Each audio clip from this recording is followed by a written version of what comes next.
kon ci biir journée boobee ki nga xam ne mooy suñu président de la république monsieur Bassirou Diomaye Diakhar Faye daal nañ fay joxe état bi lu toll ci 100 millions. ñi ñu ko jox nag mooy ñetti lauréats yi nga xam ne tànn nañ leen lu toll ci 53 lauréats maanaam ay ñoo xam ne ay candidats lañu woon ñoom nag ñetti ñooy ñu tànn dañ leen a tànn ndax dañoo def li nga xam ne moo di ay création yoo xam ne dafa am solo loolee ci li nga xam ne moo di ci armement waaye ci jëmmal li nga xam ne moo di jëmtukaay yi nga xam ne suñuy force des armées dinañ ko mën a utiliser jëm ci wàllum seeni opération terrestre waaye it dinañ ko mën a utiliser léeg-léeg la jëm ci wàllum li nga xam ne moo di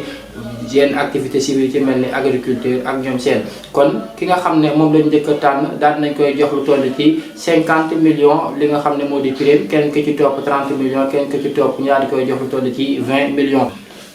kon ki nga xam ne moo jël prix bi gën a màgg muy grand prix du président de la république daal nañ koy jox 50 millions moom nag mi ngi tudd Aliou Diop. moom ginnaaw bi nga xam ne daal nañ koy joxoon ne ka ca topp moo di commandant bi nga xam ne moo di El Hadji Ndiaye moom bi nga xam ne moo jël deuxième daal di koy joxatoon ci 30 millions ka ca toppaat di Mamadou Gueye jël troisième moom daal di koy jox kon 20 millions kon ci xayma lépp mi ngi toll ci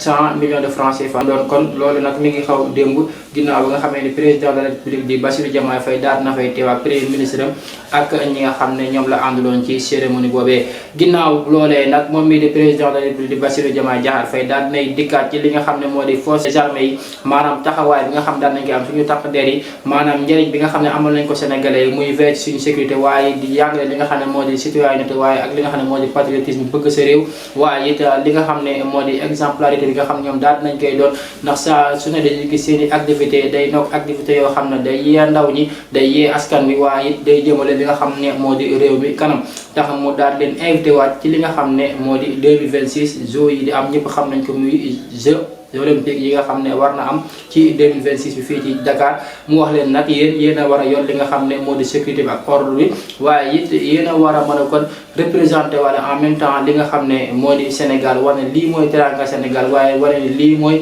Sénégal ci dëgg-dëgg ndax nag jamono ji kon gis nañu daal Sénégal ci boppam moo nar a nekkoon pays africain bi nga xam ne moo njëkk a organisé lu jëm ci ay Jeux olympiques mais à dimension internationale maanaam dimension mondiale nga xam ne adduna bi yëpp la daal di concerné lu toll ci 2500 athlètes ay jeunes wala kon ñëw fii fi nga xam ne moo di Dakar ñu war a amal Jeux olympiques yooyu nga xam ne war na am 2026 fii ci Dakar moom nag kon président de la république Bassirou Diomaye Diakhar Faye invité waat na bu baax suñu takk de yeeg ñu force de l'ordre yi ñu daal di kon forces armées yi ñu daal di bàyyi waat xel bu baax li nga xam ne moo di seen rôle waaye daan na leen delloo njukkal bu baax a baax moom daal président mel na ni ku kontaan si ñoom kontaan na si ñoom bu baax ndaxte wax na ne depuis nga xam ne armée sénégalaise mi ngi fi ba léegi gis nañ sacrifice yi nga xam ne ñu ngi koy def ñoom seen bopp muy góor muy jigéen muy opération interne comme externe léeg-léeg dañuy dem ci def sacrifice yoo xam ne dañu gis seen famille dañuy nekk situation yu métti waaye loolu yëpp dañ koy def ngir daal di taxawal li nga xam ne moo di Sénégal waaye li nga xam ne wax na ko lépp moom mi ngi ko jëmale ci souveraineté ak ci li nga xam ne moo di unité nationale fexe ba Sénégal doon benn moom boppam ci anam yëpp kon moom loolee la daal di yëkkati démb moom yi di Bassirou Diomaye Diakhar Faye kon ñu ngi leen ñaan ngeen abonné partager vidéo te xam ne dikkaat nañ ngir daal di defar ay vidéo yoo xam ne day leeral li nga xam ne intéressé na ñor na war na ñoŋal li nga xam ne moo di réew mi saa su ne ñu ñëw dikk ak yéen ci vidéo yoo xam ne lépp loo xam ne gis nañ lu am solo lu war a fës rek dinañ ko daal di waxtaan ak yéen kon bu leen fàtte abonné te partage vidéo bi encore une fois te activé ko te xam ne lu bees taax mi ngi leen ni waaj a ñëwal dikkal ci fi nga xam ne moo di seen bu leen ko tardé mukk muy ay série vidéo yoo xam ne dinañ ko def ngir wane njëriñ bi nga xam ne liggéey am na ko waaye wane ñi nga xam ne dañuy wax ne jeunesse sénégalaise nangu ñu liggéey nañ fexe di dem à la rencontre de ces jeunes pour faire immersion dans leur métier, dans leur secteur d'activité, pour vous montrer en quoi s'agit, en quoi est-ce que li nga xam ne ñoo di jeunes yi di yëngatu mais liggéey boobee nga xam ne tànn nañ ko ci vidéo bu nekk